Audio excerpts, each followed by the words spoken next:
wasiirka wasaaradda horumarinta caafimaadka Soomaaliland ayaa kormeer ku tagay cisbitaalka weyn ee magaalada Burco oo labadii sano u dambeeyay uu ka socotay dib u dhis iyo dib u habeyn lagu sameeyo qaybaha uu ka kooban yahay cisbitaalka weyn ee magaalada Burco waxaana wasiirka wasaaradda horumarinta caafimaadka Soomaaliland Cumar Cali Cabdilaahi uu mid u booqday dhismayaasha lagu kordhiyay cisbitaalka weyn ee magaalada Burco maamulaha cisbitaalka magaalada Burco Jaamac Yuusuf iyo sidoo kale siduwaha wasaaradda horumarinta caafimaadka gobolka Togdheer aadan cilmi diiriye ayaa wasiirka uga warramay dhismayaasha lagu kordhiyay cisbitaalka weyn ee magaalada Burco iyo horumarka uu ku talaabsaday labadii sano ee u dambeeyay horumarinta caafimaadka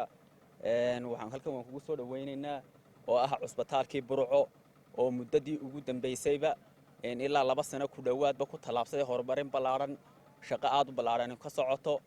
aad iyo aad baan idinku mahadnaqaynaa wasaarad ahaan waxyaalaha nagala qabateen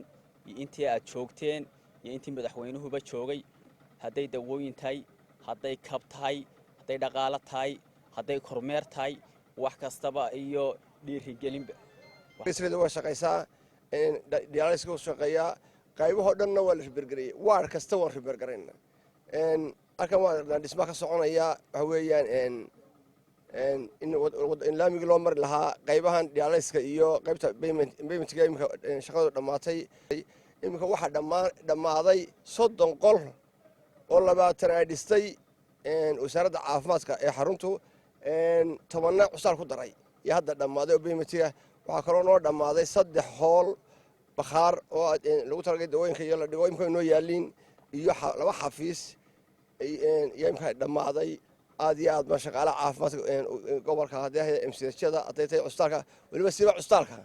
aad iyo aad ma mahadnaqaya isbeddelka weyn oo custalku sameeyay ee muddada yar ee sanad iyo barka ku talaabsaday aad iyo aad ma shaqaalaha ka shaqeeya ugu mahadnaqaya wasiirka wasaaradda horumarinta caafimaadka Soomaaliland Cumar Cali Cabdilaahi oo kormeerkaasi ka hadlay ayaa mas'uuliyiinta wasaaradda caafimaadka gobolka Togdheer gaar ahaan siduwaha iyo sidoo kale maamulka cisbitaalka ku amaanay doorka ay ka qaateen horumarka uu ku talaabsaday cisbitaalka weyn ee Burco waxa sharaf iyo saaka inaan joogo cisbitaalkii guud ee magaalada Burco ahna cisbitaalka referalka oo ah gobolka oo dhan farxad bay tahay intii migaan ku jiray kormeerka iyo neenta cisbitaalka waxaan aad iyo aad u arkay isbedel weyn oo aanan filayn isbedel hididilo leh isbedel aynu u isticmaali karno inaynu ku hagaajino cisbitaalada kale dalka wasaarad ahaan waxaan qirayaa in wax gobolada kale aanu siino la siiyo cisbitaalkan laakiin isbedelka iyo wixii aanu wasaarad ahaan u qorsheynay inay wax muuqdo ka qabtaan wuxuu ka imanayaa waa maamulka iyo maareynta iyo in dadku ay ka go'an tahay inay isbedel sameeyaan wasaaradda ahaan waxa naga go'an in aanu cisbitaalkan maadaama ay noo muuqato in wax weyn qabsaday in arrinta lagu abaalmariyo oo waxaanu la qaban jirnay aanu sii joogtayno ama ha noqoto dhisme ama ha noqoto dawo ama ha noqoto tababar ama ha noqoto arrimaha kale dhakhtarku u baahan yahay waxaan aad iyo aad saddexaad u mahadnaqayaa maamulka gobolka iyo maamulka cisbitaalka oo run ahaantii waxa weeye wax muuqda u qabtay ummadooda qofka bani'aadamkana wuxuu ka tago ee wanaagsan ba lagu xasuustaa ma aha muddada uu joogo waynu garanaa muddo gaaban bay joogaan laakiin isbedel weyn bay ayay keeneen doctor gobolka intii aan joogay 2 jeerba marna waxa ka dhacay shuban muddada dhaweydna waxa jiray xumad soo noqonayso wali socota arrintaas wasaaradaha waanu ka hawlgalay oo hadii arrintaasi dib loo eego markii horeysa waxaan u soo dirnay qaybtii lahayd oo ah qaybta caafimaadka guud oo indheynaysay xanuunkan wuxuu yahay maxaa keenaya see looga hortagi karaa mudday joogeen daraasad bay ka sameeyeen daraasadii go'aankan ku qaadanay waxay noqotay in xanuunkani uu yahay xumad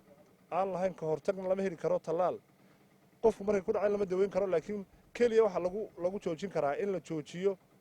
kanaacada oo ah waxa weeye factorka ama waxa isku gudbinaya xanuunka marka waxaan ugu baaqayaa bulshada reer Burco in arrinta loo fijignaado meel kasta biyo fadhiisana biyaha laga ilaaliyo sidoo kale dadku nadaafadda ku dadaalaan Khalil Barawran TV-ga qaranka Soomaaliland magaalada Burco.